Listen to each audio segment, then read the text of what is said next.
Bienvenue dans Parlons Business Made in France.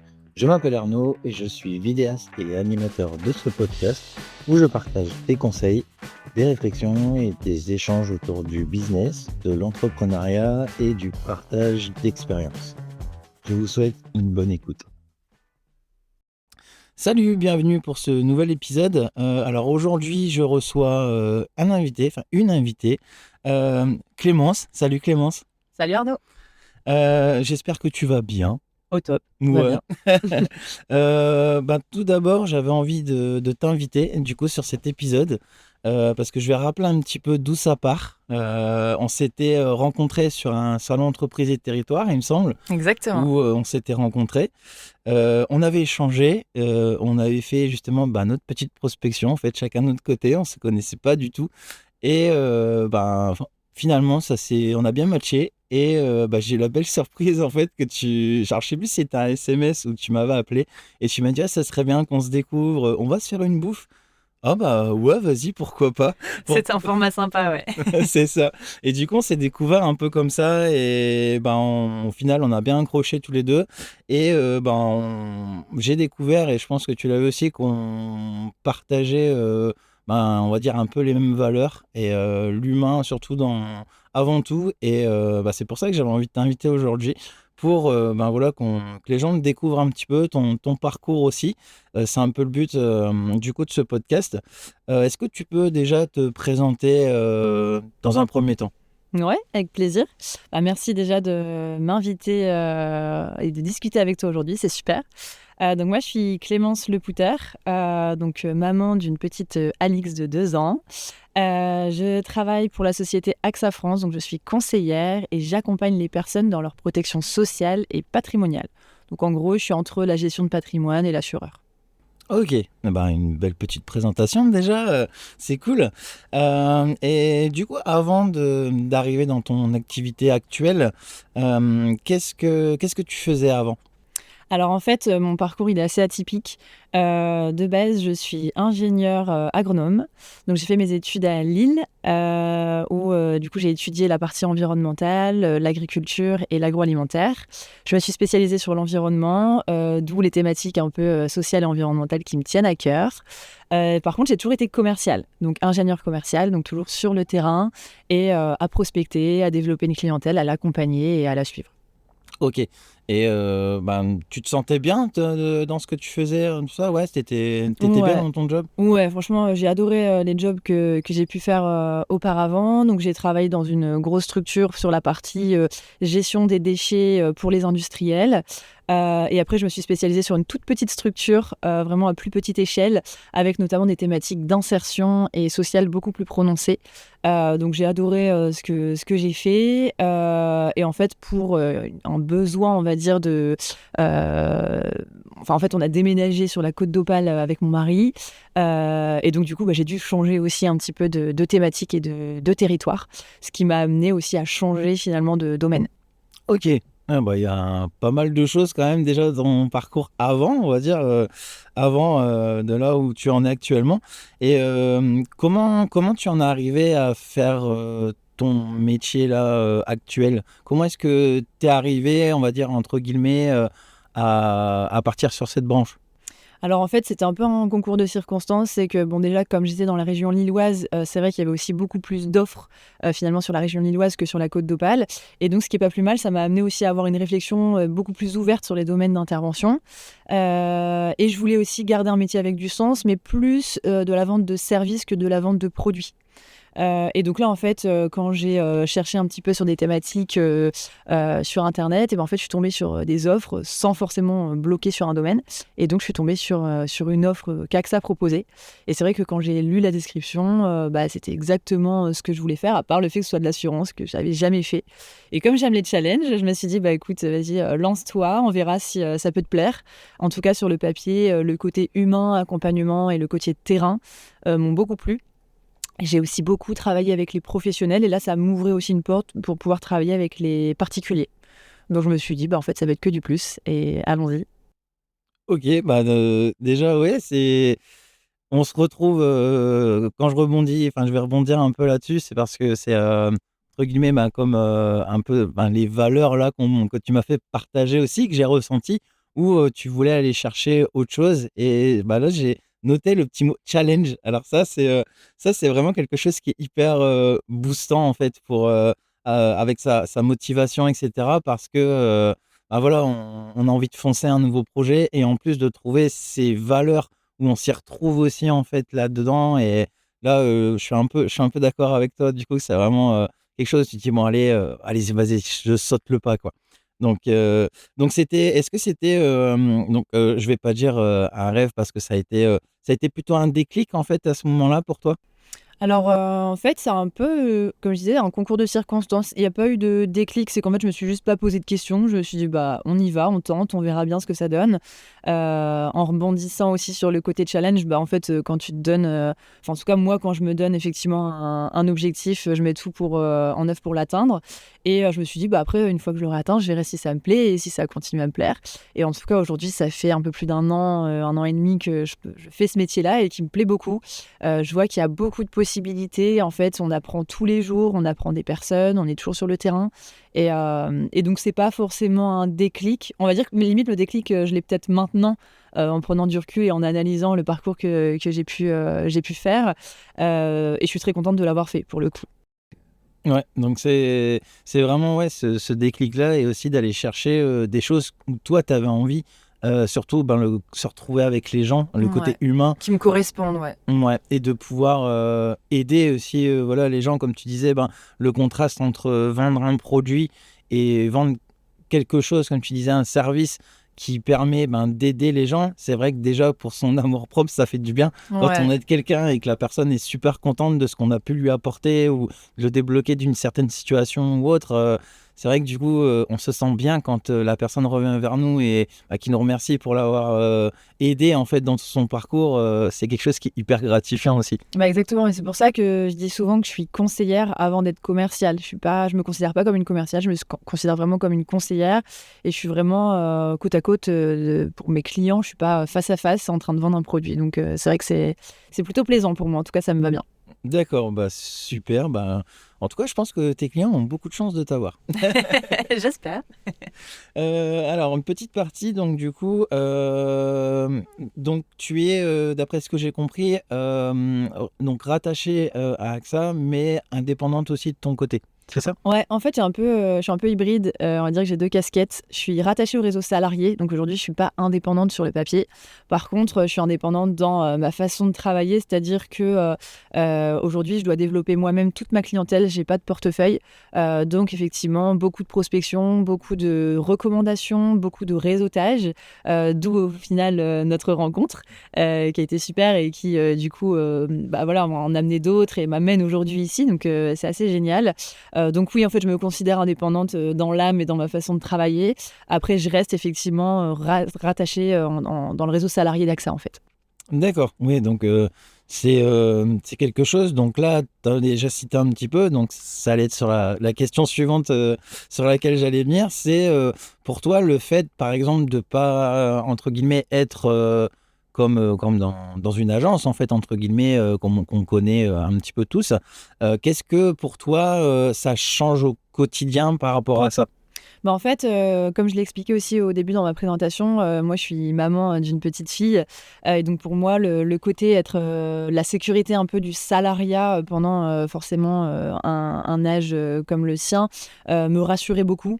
Alors, même si j'aime le challenge et même si j'aime le côté indépendant, j'aime aussi le côté sécuritaire. J'en ai besoin et souvent quand je rencontre des personnes, ils me disent: «Mais pourquoi tu mets pas à ton compte? Pourquoi tu te lances pas?» Parce que je dis: «En fait, aujourd'hui, j'ai besoin d'avoir cette sécurité psychologique». Je pense qu'effectivement, c'est juste psychologique, mais pour moi, c'est important en tout cas d'avoir cette sécurité-là. De pouvoir être attaché aussi à un grand groupe comme AXA où je me dis: «Bah, effectivement, là, je sais que je suis en sécurité et que si j'ai besoin, je sais qu'ils sont là». Mais ça n'empêche pas qu'un jour, je pense que j'aurai certainement envie de me mettre à mon compte et ça, je trouve que c'est un bon gap, en fait. Ça me permet vraiment d'être entre les 2. Donc je sais pas si j'ai répondu à la question, mais Oui, oui, si, oui, je confirme que oui. Je pense, oui. Non, mais c'est bien de savoir. Et c'est vrai que du coup, dans son entre guillemets, d'après ce que j'ai compris, c'est que pour se lancer, par exemple, et aussi c'est bien pour tester aussi, par exemple, les choses, Voilà. justement de pouvoir garder ce statut de salarié et de pouvoir aussi avoir une part d'indépendance aussi de Oui. son côté, de pouvoir gérer un petit peu aussi ses clients comme on Ouais. veut et d'aller chercher un peu ses propres valeurs aussi chez ses clients, pas simplement, on va dire, un numéro de dossier, par exemple, ou quelque chose comme ça. Et je voulais juste rebondir sur la question du coup sur la différence avec une agence, parce que c'est une très bonne question.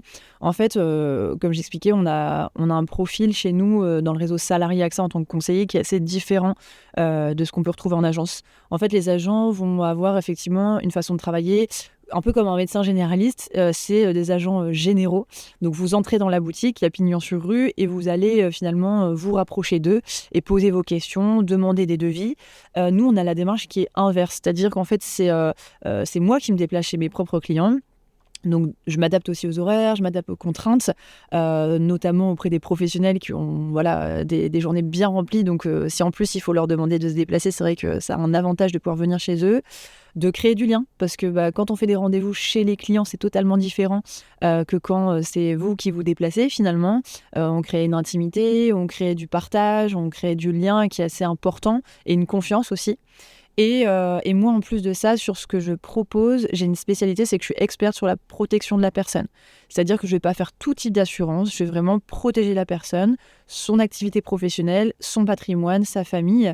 Et ça fait vraiment la différence parce qu'aujourd'hui, on amène, c'est pour ça que je disais que j'étais entre la gestion de patrimoine et l'assureur, c'est qu'on amène aussi toute une réflexion avec des actes notariés, avec par exemple des experts comptables, avec des avocats fiscalistes. Et le but, c'est vraiment de donner un point zéro, de faire un bilan patrimonial et de pouvoir donner, entre guillemets, s'il y a des carences, s'il y a des garanties à aller chercher en plus, s'il y a des optimisations.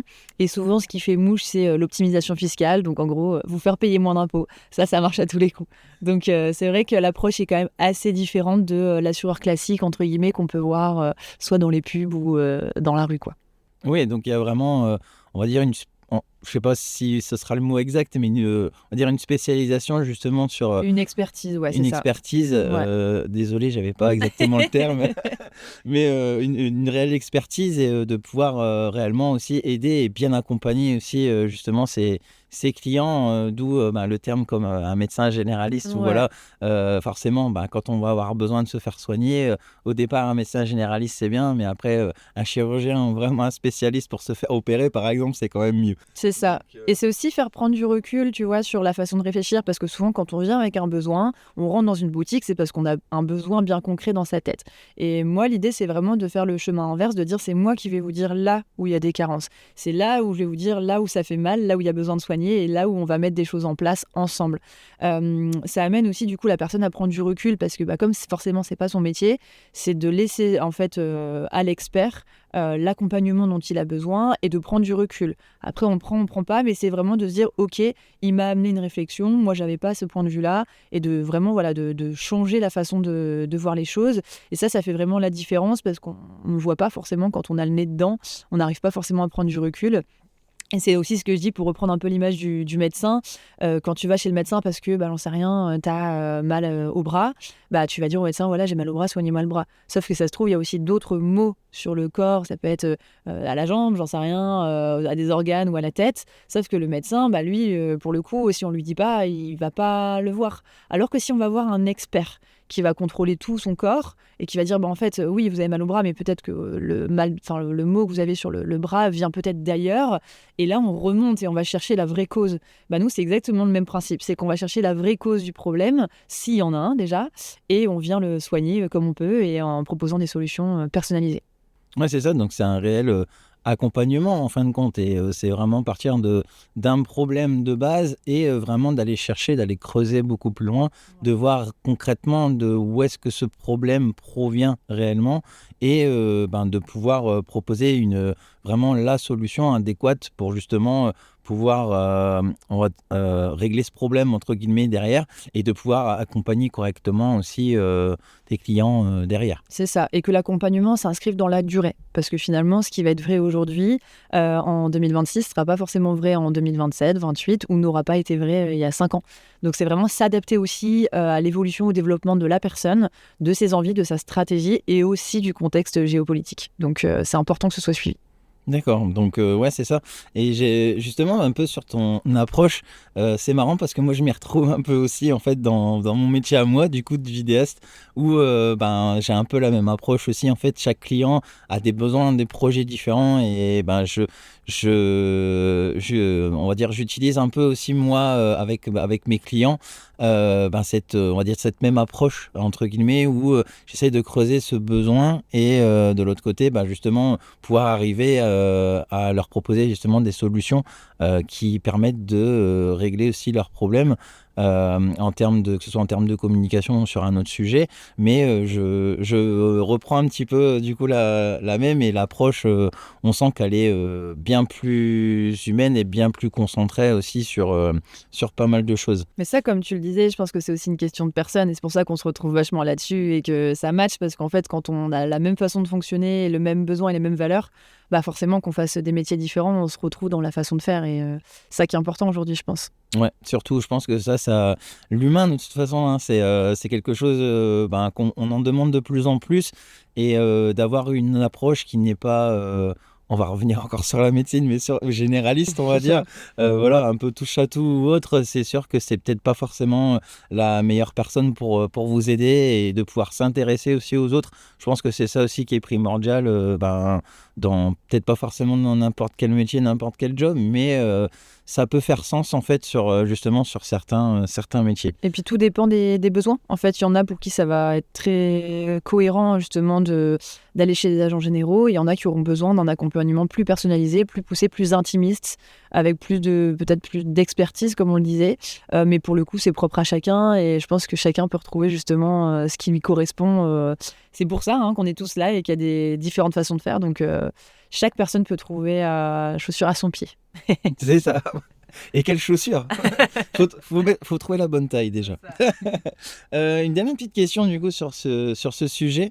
Est-ce que voilà, quand tu as démarré, est-ce que il y a quelque chose que tu n'imaginais pas, par exemple au début, quand tu t'es lancé?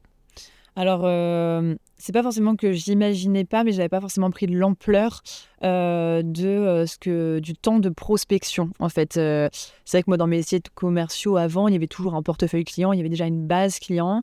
Et là, vraiment, de se retrouver dans un métier qui est très concurrentiel, parce que déjà, AXA est déjà très présent, et forcément, les concurrents aussi, que ce soit tant par les agents généraux que par le réseau salarié, ou même mandataire d'ailleurs. Et c'est que du coup, le temps de prospection, je l'avais un peu minimisé, et je m'étais dit, bon, bah forcément, voilà, je vais arriver sur un secteur, je vais aller rencontrer les gens, ça va bien se passer, on va créer du lien. Alors oui, ça s'est fait, mais plus un peu comme nous sur du partenariat, un peu moins sur du retour client. Donc c'était très, très énergivore, parfois très frustrant, parce que il y avait des personnes avec qui j'avais vraiment envie de bosser et qui étaient déjà accompagnées. Et en fait, moi, je suis pas là pour casser des choses qui ont été construites. Je suis là pour apporter du conseil. Donc, quelqu'un qui est déjà très bien conseillé, voilà. Enfin, même si c'est pour avoir une approche qui va être différente, je suis pas là pour casser ce qui a été construit. Au contraire. Et donc, c'est vrai que ça, je l'avais un peu minimisé. Je pensais que ça serait plus facile. Donc, ça fait partie effectivement du fameux gros challenge du métier. C'est toujours être dans la prospection, toujours être sur le terrain. Ça peut parfois être aussi fatigant avec une vie de famille, avec des enfants en bas âge. Et aussi, je pense que la difficulté que j'ai eue, mais encore une fois, je l'ai voulu, c'est que je suis arrivée sur un secteur tout nouveau pour moi. Donc forcément, tout le vivier finalement de prospection que j'aurais pu avoir de base par mes anciens clients, par ma famille, par mes amis qui étaient sur l'île. Finalement, j'ai dû le reconstruire en partant de zéro, en fait, sur un nouveau secteur qui est un peu moins dynamique forcément que sur la région lilloise. Et puis, je pense qu'il est aussi peut-être un peu plus, alors sans être négatif, mais peut-être un peu plus sectaire, parce que forcément, c'est plus de petits villages. Et donc, il faut réussir à faire sa place dans tout ça. Mais après, encore une fois, c'est une fois qu'on est rentré dedans, une fois qu'on commence à se faire connaître, c'est super en fait. Ouais, c'est ça. Bah, je te rejoins hein, sur la prospection. Du coup, je t'inviterai à écouter mon dernier épisode que tu n'as pas encore écouté. Non, j'ai pas encore eu le temps. Mais voilà, c'est un sujet sur la prospection. Et oui, effectivement, je rebondis encore du coup sur ça, sur ce sujet. La prospection, ouais, c'est quelque chose où, comme là, déjà, ne serait-ce quand on démarre, où on ne sait pas trop par où commencer, après, il faut aller essayer de chercher ses clients. Donc là, comme tu le disais, auparavant, tu avais déjà, entre guillemets, enfin, on va dire une liste au niveau voilà, de qui appeler, qui contacter, etc. Et de l'autre côté, après, de là maintenant, de se dire, c'est à moi du coup d'aller chercher, de le faire. Donc ça, c'est un peu une autre approche. Et voilà, c'est quelque chose où, entre guillemets, t'as un petit coup de pied aux fesses aussi du coup à se Exactement. donner parce que tu dis en fait on va pas me le donner ça va pas tomber du ciel et il faut que j'aille le chercher donc donc la prospection, ouais, je te rejoins parce que du coup j'en fais aussi et c'est quelque chose que ce soit en présentiel ou en appel ou par mail, etc. C'est un peu le quotidien aussi et de pouvoir garder aussi c'est un peu cette régularité d'aller chercher des clients. Donc là j'aurais du coup une nouvelle petite question pour toi par rapport à ton métier même, on va dire. Est-ce que parfois il y a quand tu commences à expliquer un petit peu ton métier, etc., est-ce qu'il y a quelque chose dans ton métier, par exemple, qui ne comprennent pas forcément du premier coup, par exemple? Bah, souvent, effectivement, avant que j'explique, on a vraiment la casquette de l'assureur. Alors, selon effectivement les historiques qu'on peut avoir, des fois, on a des bons retours comme des très mauvais. On peut avoir des gros a priori aussi, notamment la casquette de l'assureur voleur. Et là, encore une fois, c'est vraiment la personne en fait que vous avez en face de vous. Moi, j'entends souvent, on fait aussi le lien entre un banquier et un assureur. On n'a pas du tout les mêmes métiers. Et pour autant, quand on trouve un bon banquier, on n'a pas envie de le perdre. Là, c'est exactement pareil. Quand on trouve un bon assureur, on n'a pas envie de le perdre. Et ça reste une question de personne. Alors, j'ai la chance de faire partie d'une super boîte qui s'appelle AXA, mais je pense que demain, je vais dans d'autres structures. Je pense que mes clients vont me suivre parce qu'ils veulent travailler avec Clémence, en fait. Et c'est ça qui fait la différence. Et après, c'est quand j'explique mon métier, on ne se rend pas toujours compte de l'impact sur l'aspect patrimonial. En fait, souvent, on se dit oui, ok, une prévoyance, une mutuelle, une assurance vie. Alors souvent, on pense qu'une assurance vie est une assurance, alors qu'une assurance vie, c'est de l'épargne.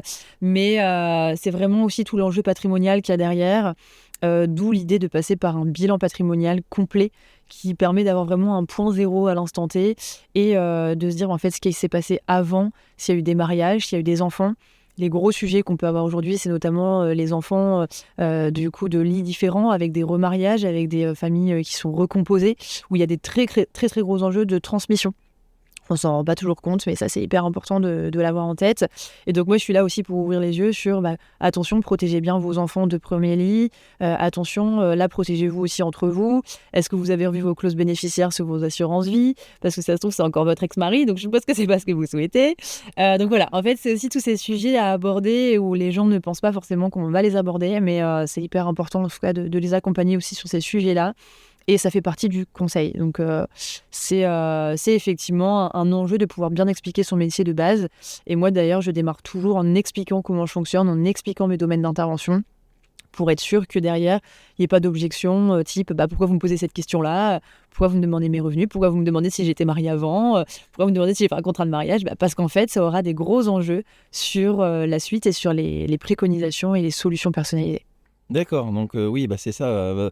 Même moi, je suis pas hyper calé non plus dans ton domaine. Tu me parlerais d'un sujet, je dis bon je mets ça dans une case et en fait il y a plein de choses un petit peu cachées derrière. Donc oui, donc là je comprends totalement qu'aussi voilà on est censé faire comprendre aussi aux gens voilà qu'il y a une multitude de choses derrière un premier gros titre. En fait, on a toujours des petites lignes derrière et ça c'est pareil, c'est super important aussi de pouvoir bien s'assurer ou de conseiller aussi correctement comme tu disais, ne serait-ce que dans le mariage, remariage, enfin, voilà, tout ce qui est patrimoine, etc.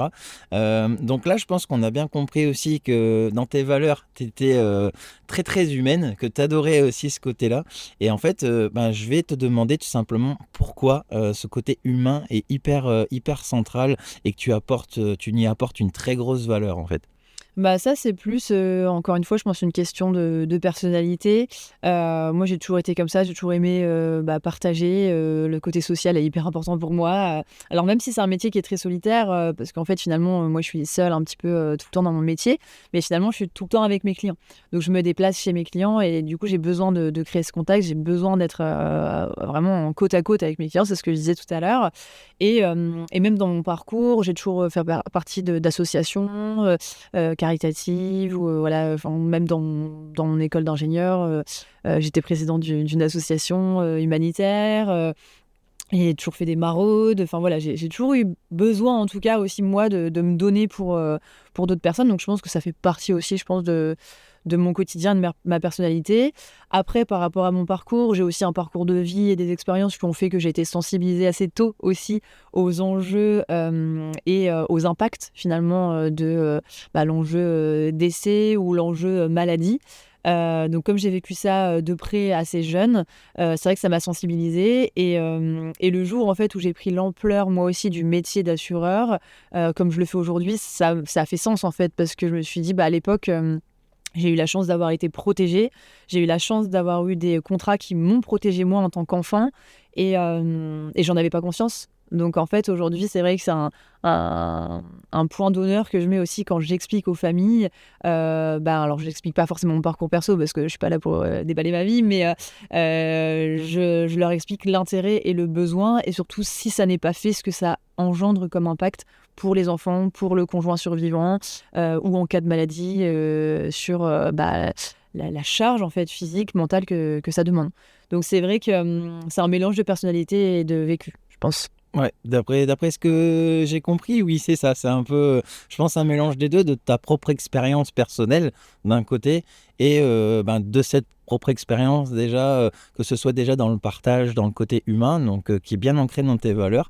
Je pense qu'il y a du coup aussi ce côté-là et dans ton parcours aussi que tu viens de citer, où justement, une expérience que toi tu as vécue.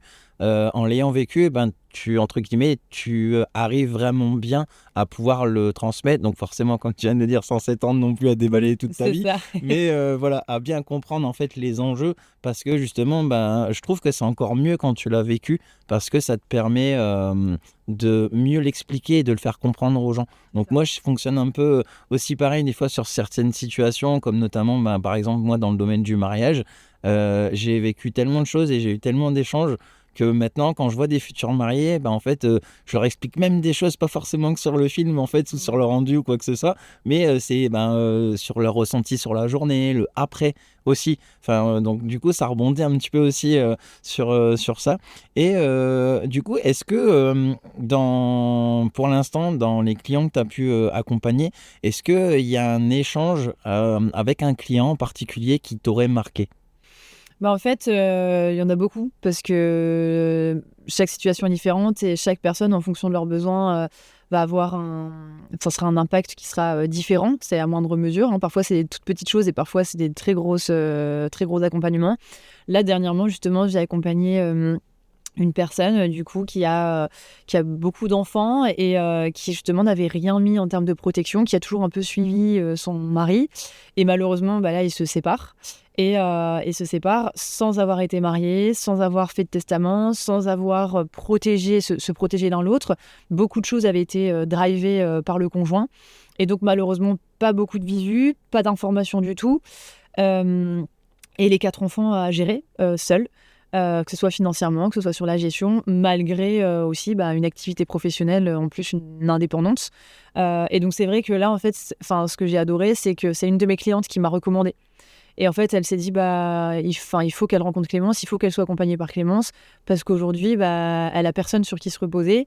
Et comme on avait une relation de confiance avec ma cliente, forcément, elle m'a recommandé. Et moi, quand je suis arrivée, en fait, je me suis vraiment rendu compte de la valeur ajoutée que je pouvais avoir pour cette dame, de l'accompagnement, du côté humain, du soutien psychologique. Et c'est là où j'ai commencé à lui dire, surtout rapprochez-vous d'un notaire, rapprochez-vous d'un avocat, préparez-vous. Alors ça peut se passer comme ça, comme ça, comme ça. Et vraiment la projeter et lui dire, par contre, je suis là. Enfin, je resterai disponible, même si c'est pour des sujets autres que sur de l'assurance. Bien sûr, on va mettre déjà des choses en place pour vous protéger, vous, vos enfants, mais il y aura des choses à faire en parallèle. Et s'il faut aussi que je me mette en lien avec vos avocats, avec vos notaires, je serai là. Et en fait, ça m'a marqué parce que j'ai vraiment réalisé l'impact que mon métier pouvait avoir sur une famille entière. Et aussi, en fait, je me suis dit, si ma cliente ne m'avait pas recommandé, comment aurait fait cette personne? Parce qu'elle aurait jamais pensé, en fait, à me contacter. Elle n'avait pas la tête à ça, elle avait la tête dans le guidon, elle était juste en train de subir.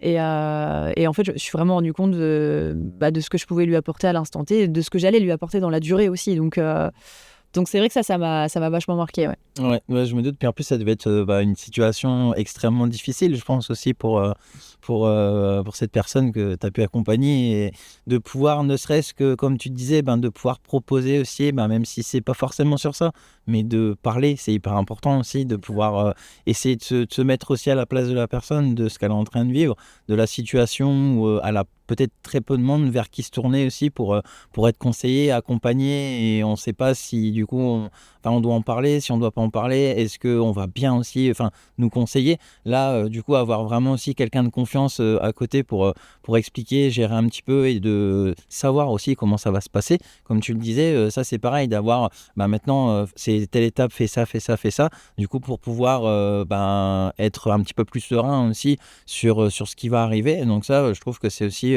quelque chose de très, très, très important. Et ça va même au-delà, tu vois, de mon métier, un peu comme toi tu disais tout à l'heure avec tes clients. Tu vas au-delà en fait de ton champ de compétences, de tes missions, parce que ça te tient à cœur et parce que tu sais qu'en fait derrière tu auras amené quelque chose en plus qui fera que en fait ton métier sera totalement complet, tant sur l'aspect humain que sur l'aspect commercial, que sur l'aspect image et développement. Mais c'est surtout ce que tu vas en retenir, c'est ton expérience pro et ce côté humain qui restera prédominant. Donc ça, c'est hyper important.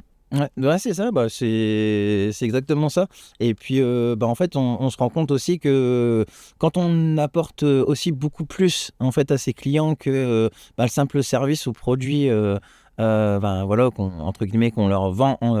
Quand on a tout cet accompagnement, c'est vraiment vraiment de la grosse valeur ajoutée en fait. Hein. C'est vraiment, on va pas dire que tu es vraiment, si, entre guillemets, tu es vraiment un soutien aussi pour ces personnes et quelqu'un aussi à qui, entre guillemets, ils peuvent se confier ou confier aussi un petit peu leur patrimoine, tout ce qu'ils ont besoin et de pouvoir ajouter ces valeurs-là, c'est quelque chose d'hyper important. C'est des valeurs auxquelles je trouve aussi que dans le monde actuel dans lequel on vit, on devient de plus en plus individualiste. Et du coup, on ne sait plus trop aussi au final sur qui compter. Et du coup, avoir vraiment une personne en face qui est là vraiment pour nous, pour notre problème, qui n'est pas là en fait pour vraiment nous vendre son produit, ça fait énormément de bien en fait, de se dire que la personne, là ça rassure et la confiance se fait très naturellement aussi derrière.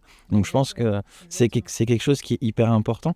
Et du coup, au niveau de ton parcours, est-ce que dans tes débuts aussi, tu as eu des petits moments de doute, par exemple quand tu as commencé? Ah oui, puis même, on en a un peu tout le temps, je pense. Ça fait partie aussi du métier, ça fait partie de l'expérience. Je pense que pour toi aussi, dans ton métier, tu dois en ressentir des fois des moments de doute, des creux. Ça reste du métier finalement de terrain, ça reste du métier effectivement où même si on se définit pas comme des commerciaux, ça reste quand même du commerce. Et comme des artisans ou des commerçants, finalement, on a des hauts et des bas, on a des périodes creuses, on a des périodes où on comprend pas, mais on surfe sur une good vibe et tout va bien. Donc je pense que ça fait partie du parcours de vie aussi des personnes de terrain. Et donc oui, j'ai eu des gros moments de doute et je pense que j'en aurai aussi plein d'autres. Le tout, c'est de savoir toujours se raccrocher à l'essentiel, de savoir pourquoi on est là, de savoir pourquoi on se lève le matin, de voir si on est en phase avec nous-mêmes, si justement on est capable de se regarder dans le miroir et de se dire en fait ouais, je suis à la bonne place et alors là oui, c'est difficile, mais en fait demain ça ira mieux. Et encore une fois, je pense que c'est une question de personnalité, une question de volonté. Et ça reste des métiers qui sont difficiles. Mais après, aujourd'hui, j'ai envie de dire, aucun métier n'est vraiment facile.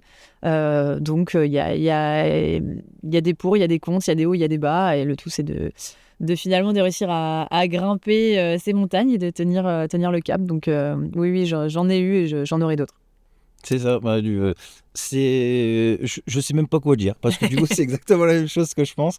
C'est on choisit aussi, que ce soit un métier qui est parti d'une passion ou autre, où on se retrouve aussi dans ses valeurs. Et oui, hein, j'ai des doutes aussi. Je pense comme tout entrepreneur, entrepreneuse, voilà. Mais du moment où on se pose la question, donc tu l'as dit, du pourquoi. Et ça c'est une question à se poser de temps en temps, en fait, quand justement dans ces moments de doute où justement on se dit pourquoi j'ai choisi de faire ça? Pourquoi j'ai choisi de faire ce métier? Pourquoi, comme tu dis, je me lève tous les matins? Et ce pourquoi, en fait, ça nous cherche à pousser un petit peu plus loin et de se dire, ouais, là, j'ai vraiment trouvé ma place, en fait. Et ça c'est vrai, ça, c'est hyper important. Est-ce que, voilà, jusqu'à maintenant, est-ce que tu as quelque chose où tu as ressenti une certaine fierté, tu vois, sur un client? Donc, on a déjà eu un petit peu un exemple déjà de cas concrets dans ce que tu as dit un petit peu avant. Est-ce que tu as aussi, je sais pas, un autre client par exemple que tu auras accompagné et où tu es assez fier de ce que tu as pu lui apporter? Ouais, complètement. Alors encore une fois, je peux me jeter des fleurs, mais j'en ai eu pas mal. Mais voilà, un gros bouquet. Mais oui, par exemple, je pense alors c'est vrai que dans mon métier, je parlais tout à l'heure des pros, j'accompagne énormément les pros parce que les pros n'ont pas le temps. Ils savent qu'ils doivent déléguer cette partie-là. Souvent, les salariés, en fait, ils pensent être protégés et du coup, ils se posent un peu moins la question alors qu'un pro sait qu'il doit mettre des choses en place. Simplement, c'est pas son métier, c'est pas son expertise. Et donc, j'ai pas mal d'expérience avec des professionnels. Et là, notamment, c'était un pro, un artisan, une super boîte qui tourne très, très bien, dans le bâtiment. Donc sur la côte, ça marche très bien. Il y a beaucoup, beaucoup de demandes. Assez jeune, 35 ans et qui travaille avec sa femme. Et là, pas de protection du tout. C'est-à-dire qu'en fait, ça a été fait au démarrage il y a 11 ans, ça n'a jamais été revu. Sauf que ses revenus d'il y a 11 ans ne sont pas les mêmes qu'aujourd'hui, parce qu'en plus, il a flambé, il a très très bien réussi. Ils ont 2 enfants, ils ont pas mal de patrimoine, pas mal d'immobilier, de résidences secondaires, etc. Et entre eux, pas de mariage, pas de Pacs, pas de testament, rien. Donc au vu de l'État, en fait, ils sont comme 2 entités différentes, donc pas d'optimisation fiscale, pas du tout de protection l'un envers l'autre, donc pas du tout d'héritiers légaux, et donc grosse problématique de protection patrimoniale. Et en fait, on l'avait jamais mis au fait, on l'a jamais expliqué réellement les enjeux et ce que ça pouvait représenter pour eux derrière. Donc moi, j'ai eu un vrai rôle finalement de prise de recul, de sensibilisation, de leur dire, mais en fait, demain, est-ce que vous avez envie que ce soit votre beau-père, votre belle-mère qui récupère la partie de l'entreprise? Est-ce que vous avez les moyens de racheter les parts ensemble? Est-ce que si demain, effectivement, il y en a un des deux qui est plus là, l'entreprise peut continuer à tourner? Et vraiment, j'ai eu une grosse heure comme ça à les sensibiliser, à leur expliquer. Et à la fin, en fait, ils m'ont dit, mais on nous a jamais expliqué dans ce sens-là. On nous a juste dit, il faut le faire, mais comme on ne donnait pas de sens et pourquoi, on n'a jamais mis notre nez dedans et en fait, on a toujours reporté. Cette fameuse prévoyance qu'on reporte tout le temps, cette fameuse protection où on se dit j'en aurai jamais besoin, je suis jeune, de toute façon je me mets jamais en arrêt. Sauf qu'il y a des choses qu'on ne décide pas et qui font que derrière, en fait, le problème perdure. Et puis le jour où il y a vraiment besoin, rien n'a été mis en place ou rien n'a été optimisé. Et pareil, gros sujet fiscalité. Donc j'ai pu leur faire gagner, leur faire payer en tout cas moins d'impôts, protéger leur famille, protéger leurs enfants et mettre en place une stratégie de protection. Donc ça m'a vraiment marqué parce que je me suis dit, en fait, sur le papier, c'est génial, sa boîte, elle tourne, il est au top, il est au taquet, il gère ses équipes, il est en pleine forme. Mais en fait, il travaille en famille et demain, tout ça peut tomber à l'eau pour rien, en fait, pour juste un problème, une maladie ou un accident. Donc c'est vrai que ça m'a... Je me suis dit, ok, encore une fois, je ressors du rendez-vous et hyper fière et hyper contente et avec une vraie valeur ajoutée, quoi. C'est ça, parce que là, d'après un petit peu l'historique, là, de partir déjà autant d'années, et oui, comme je pense que ça a changé, et après, d'avoir ce déclic aussi, de s'intéresser, c'est surtout ça. Et en fait, dès qu'on nous parle de quelque chose, on sait qu'on doit le faire, mais on n'a pas forcément on se sent pas forcément dans la situation, enfin, on nous dit de le faire parce que... Ça, c'est le truc, mais vraiment qui est chiant. Je sais pas si tu es d'accord avec moi, mais c'est le truc qu'on dit on doit faire, alors tu dois faire comme ça. Non. En fait, par contre, là, je vous explique pourquoi on doit le faire, pourquoi c'est important et pourquoi ça a du sens pour vous de le faire. Et ça, je je serais à ta place, je serais très fier aussi d'être sorti de ce rendez-vous, que ce soit vraiment très clair pour eux et qu'ils se soient rendus compte du coup un petit peu des choses. Mais là, effectivement, oui, c'est vraiment un cas hyper vraiment concret. Et on peut faire aussi se rendre compte, enfin, tu peux faire rendre compte aussi à ces personnes, justement, que en fait, c'est vraiment un mal, quoi. C'est vraiment hyper, hyper important pour vous de vous y intéresser parce qu'il y a énormément d'enjeux quand même derrière. Donc, Et souvent, c'est vrai que ça fait peur. À ce moment-là, ils disent: «Bah oui, mais du coup, j'aurai trop de choses à faire» et c'est là où je leur dis: «En fait, ce que je vous dis aujourd'hui, le but, c'est pas que vous reteniez tout, même si vous retenez 10 de ce que je vous dis. Ce que je veux juste que vous reteniez, c'est s'il y a une question, s'il y a un besoin, vous m'appelez et moi, je fais le relais. C'est mon métier, c'est pas à vous de vous intéresser à la législation, à la politique, aux enjeux, à la fiscalité, c'est mon métier. La simple chose, c'est qu'il faut qu'on se voit à chaque fois qu'il y a un changement. Moi, j'accompagne mes clients minimum 2 fois par an parce que dans l'année, c'est sûr qu'il y aura eu des évolutions et combien même il y a rien, on entretient le lien et les échanges, mais c'est de pouvoir être accompagné dans la durée et surtout de pouvoir avoir un soutien, c'est à dire: «OK, là, il faut que j'appelle Clémence, j'ai son numéro, il y a un numéro de portable, c'est pas un standard, j'habite à côté de chez eux». J'essaie de rayonner en local et ça fait vraiment la différence, en fait.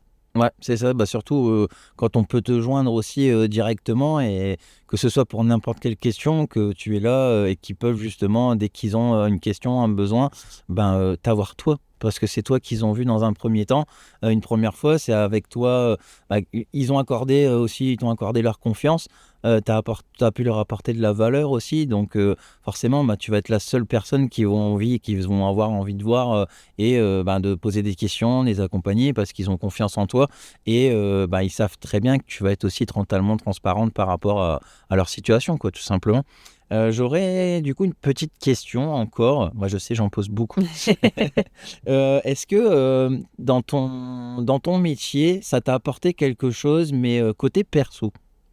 Bah oui, forcément, parce que c'est vrai qu'avant d'être dans le métier, en fait, je m'étais jamais vraiment préoccupée, de l'assurance, même si je l'avais vécu, en fait, je me rendais pas compte, que j'avais eu des protections et qu'il y avait des choses mises en place et donc forcément, à titre perso, j'ai pas voulu faire, le cordonnier le plus mal chaussé pour le coup. Je me suis fait mon propre bilan, j'ai pu le partager aussi auprès de mes proches, de ma famille, de mes amis et en fait, ça a été une vraie réussite pour moi. Je me suis dit: «Bah, quand bien même, imaginons, j'en sais rien, ça fonctionne pas et j'arrive pas à perdurer dans le métier», ça m'aura apporté finalement une vision différente que j'aurais jamais eue, parce que clairement, hein, on se le dit, l'assurance, c'est ingrat.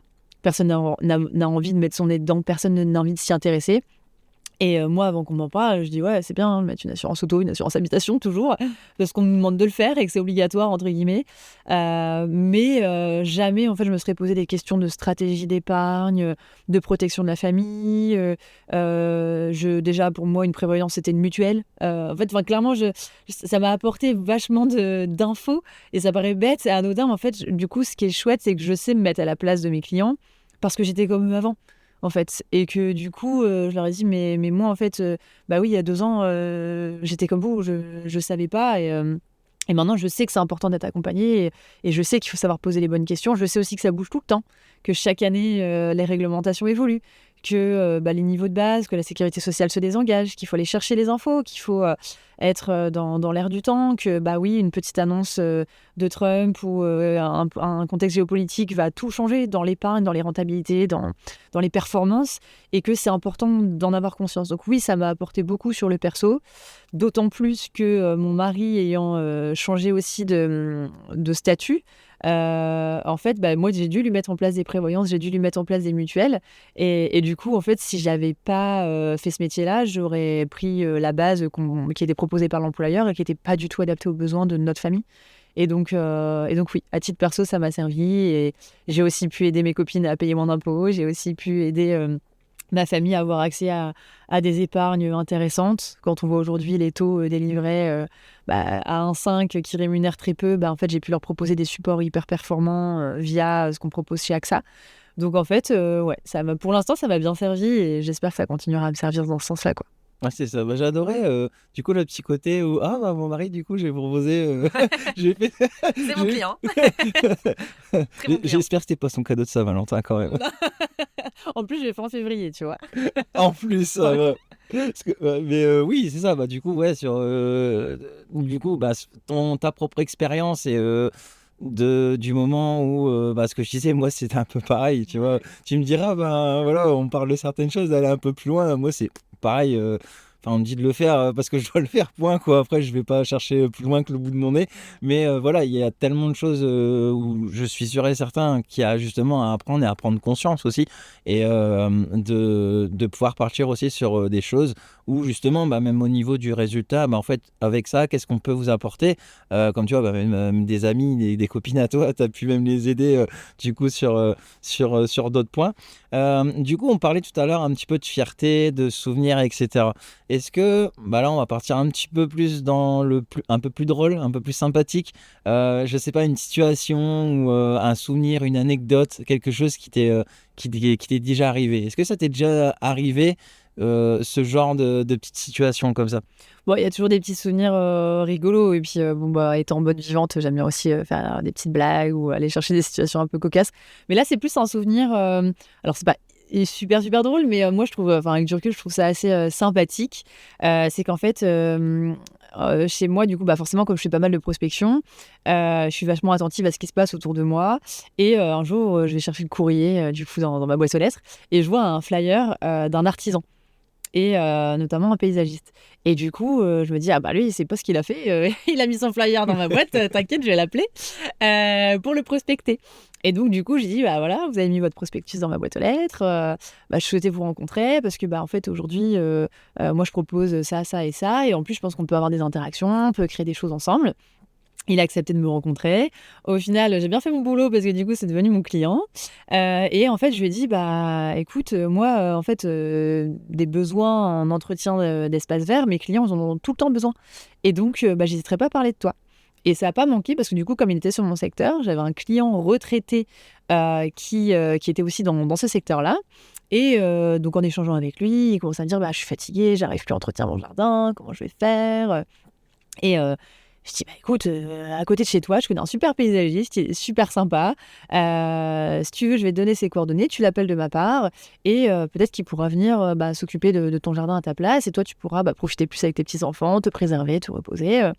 Et ça a pas loupé, ils se sont super bien entendus et du coup, mes 2 clients, sont devenus aussi, clients l'un envers l'autre et je trouvais ça génial parce que maintenant, à chaque fois qu'on se voit, on se dit: «Ah, c'est super, merci de m'avoir mis en lien», et c'est encore ce truc de, je m'arrête pas au minimum, de mes missions. C'est, savoir aussi mettre les personnes en réseau, les faire travailler ensemble intelligemment, travailler aussi le local. Parce que là, voilà, plutôt que de faire appel, j'en sais rien, moi, à des très grosses structures, c'est faire appel au petit paysagiste à côté de chez moi.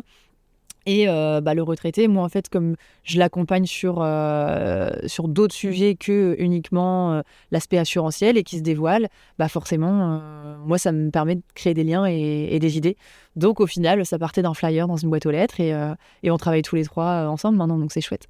Non, j'ai trouvé l'histoire géniale. Vraiment, moi j'adorerais qu'on vienne mettre des flyers et que je puisse reprospecter derrière. Ça, c'est vraiment du pain béni. C'est ça, mais je pense qu'ils savaient pas quoi s'attendre au départ. Non, mais c'est ça. Mais oui, c'est quelque chose, entre guillemets, où c'est cette mise en relation que tu viens d'expliquer derrière, où justement, l'intérêt d'avoir ça, et en plus, le mec à recevoir un flyer déjà dans sa boîte aux lettres. Ah ouais, ça peut être sympa, tiens, je vais le prospecter. Et au final, que ça se passe super bien, passer un super bon moment avec cette personne et que cette personne comprenne que tu es la meilleure pour l'accompagner, que ça se fait. Et après, la rencontre avec ce monsieur où, j'ai un paysagiste, du coup, mais c'est vraiment situation presque improbable, quoi. C'est ça, concours de circonstances qui se passe super bien. Et d'ailleurs, je lui ai aussi fait faire un devis parce que moi j'ai une clôture à faire et du coup, mon paysagiste va aussi certainement, je vais être sa cliente certainement. Donc, tu vois, la boucle est bouclée, quoi. C'est ça, ouais.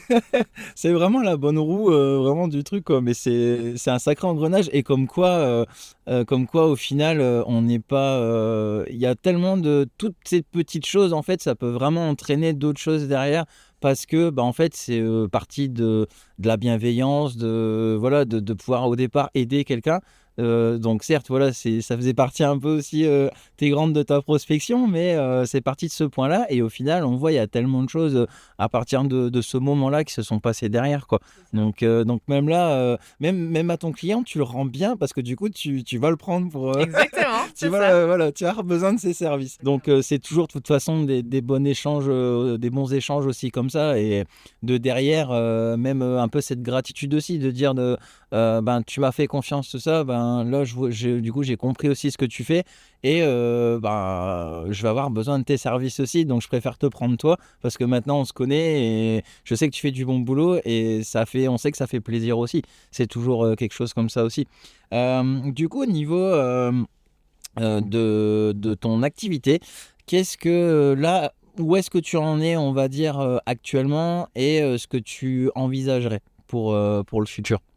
Ben, aujourd'hui, je suis dans une phase vraiment de développement. Mon réseau commence à bien prendre. Donc, bah, le but, c'est de développer au maximum l'aspect partenariat, l'aspect recommandation. Parce que bah, forcément, la recommandation, c'est ce qui est le plus important. Quand on est recommandé par quelqu'un, c'est beaucoup plus facile derrière bah, de pouvoir être convaincant, de bien accompagner, que quand on arrive en frontal sur de la prospection directe. Donc moi, mon but aussi, c'est de pouvoir vraiment créer ce maillage, créer des événements, pour pouvoir aussi faire bénéficier aux personnes en local aussi de ces bénéfices-là. Et d'ailleurs, notamment, bah, le mois prochain, j'organise une réunion sur les femmes chefs d'entreprise. Bon, je suis pas forcément féministe, mais j'aime en tout cas cet aspect sororité, accompagnement des femmes. Et notamment, je me suis rendu compte en fait qu'il y avait une vraie disparité entre l'accompagnement des femmes chefs d'entreprise et des hommes chefs d'entreprise. Que bah oui, la femme dans l'entrepreneuriat a des très gros besoins, a aussi une très grosse charge mentale. Non seulement elle a son entreprise à gérer, cet aspect de légitimité, sans avoir le syndrome de l'imposteur, réussir à s'imposer en tant que femme chef d'entreprise, c'est pas évident. Savoir bien se protéger et aussi, surtout, bah, la deuxième vie, quand on retourne à la maison, avec les enfants, le foyer, le ménage. Enfin voilà, on reste quand même dans des stéréotypes où bah, la femme chef d'entreprise reste une femme et elle a quand même la majorité de la charge mentale. Alors, c'est pas du tout pour dénigrer les hommes, mais c'est vrai qu'on y pense moins et souvent on arrive à redorer l'image d'un homme chef d'entreprise et souvent la femme, on la prend pas trop au sérieux. On se rend compte aussi, même sur des financements, on voit que les femmes ont beaucoup moins accès à des financements pour leur entreprise, contrairement aux hommes. Enfin voilà, il y a encore des disparités, il y a encore des déséquilibres. Moi, c'est des sujets sur lesquels voilà, j'ai à cœur, en tout cas, de pouvoir partager des expériences et de pouvoir soutenir et accompagner aussi ces femmes qui ont des besoins. Et notamment bah, les protections sur la maternité, comment bien se protéger en tant que femme chef d'entreprise en ayant des projets d'enfants.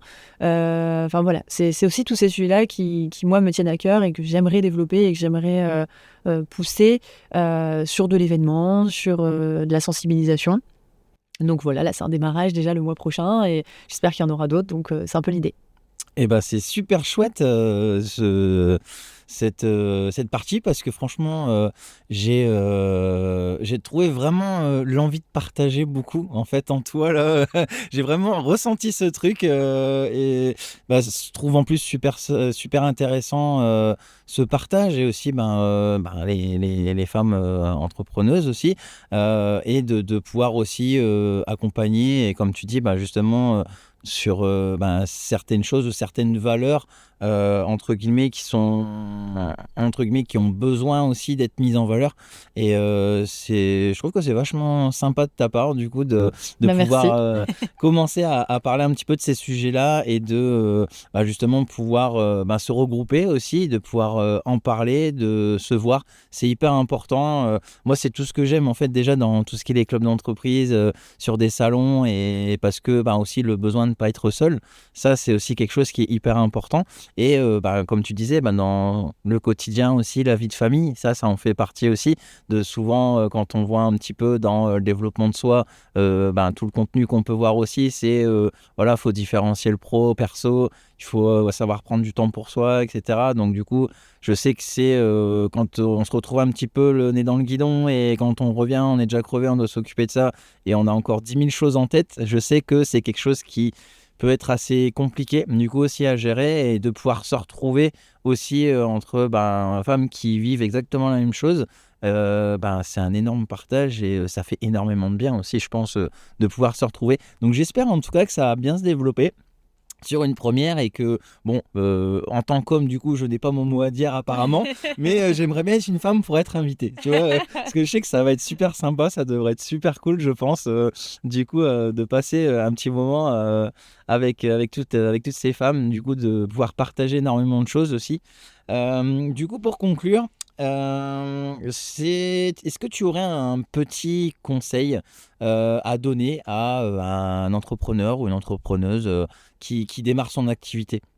Ouais, bah, ce qui est super important, comme je le disais, pour une personne qui se met à son compte, c'est vraiment de pouvoir être accompagné, de se faire conseiller, de pas vouloir tout gérer tout seul.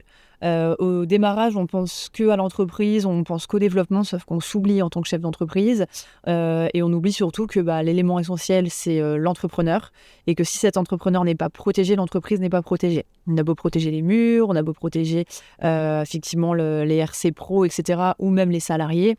Si le chef d'entreprise n'est pas protégé, c'est là où ça peut devenir problématique dans la pérennisation de l'entreprise. Donc vraiment, premier conseil, c'est s'appuyer sur des conseillers, s'appuyer sur des assureurs. Alors, souvent, on se dit qu'on a un banquier privé, mais on ne pense pas avoir un assureur privé. Donc surtout, le banquier n'est pas l'assureur et l'assureur n'est pas le banquier. Il faut s'accompagner des deux. Comme on ne se pose pas de question d'avoir un expert comptable, bah, ne pas se poser de question d'avoir un expert sur la partie assurance, et dès le démarrage. Parce que finalement, avoir les infos dès le début, ça permet de pouvoir poser ces questions tout au long de son développement, de déléguer cette partie-là et de se focaliser sur le développement de l'entreprise et ne pas perdre de temps finalement sur comment se protéger et perdre du temps sur qui va être la bonne personne et créer du lien. Si c'est fait dès le démarrage, moi c'est pour ça aujourd'hui que je travaille aussi pas mal avec les créateurs d'entreprises qui me recommandent, qui disent allez voir Clémence pour avoir un accompagnement dès le départ, c'est hyper important et il faut surtout pas le dénigrer. Comme sur le fait que dans le développement, parfois on a la tête dans le guidon, on ne sait plus trop par où prendre, on ne sait plus comment déléguer des choses. Savoir se faire accompagner aussi par des personnes qui savent faire prendre du recul et qui savent optimiser. Le but, c'est vraiment de se focaliser sur son propre travail, qui est de l'entrepreneuriat et de gérer l'entreprise, pas de se faire polluer par ces sujets-là. D'accord, super. Bah, de bons conseils déjà, je pense, pour tous ceux qui démarrent aussi dans leur activité. Donc voilà. Et où est-ce que, voilà, si les gens veulent te retrouver, où est-ce que éventuellement ils peuvent te contacter ou ils peuvent te suivre aussi, par exemple? Alors, ils peuvent me retrouver directement donc en tapant Clémence Lepouter sur Internet, AXA. Donc moi, j'habite à Merlimont. Après, je ne sais pas si je peux donner mes Oui. coordonnées, mais sinon, ils peuvent me contacter par téléphone, donc au 06 84 17 52 14. Et sinon, par mail, clémence.lepouter@axa.fr.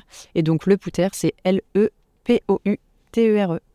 Ok, super, ben merci. Comme ça, si vous avez éventuellement des besoins ou voilà, de contacter, envie de contacter tout simplement Clémence qui saura avec bienveillance vous conseiller et vous accompagner, eh bien n'hésitez pas. C'est une super personne, très très humaine avec énormément de valeur.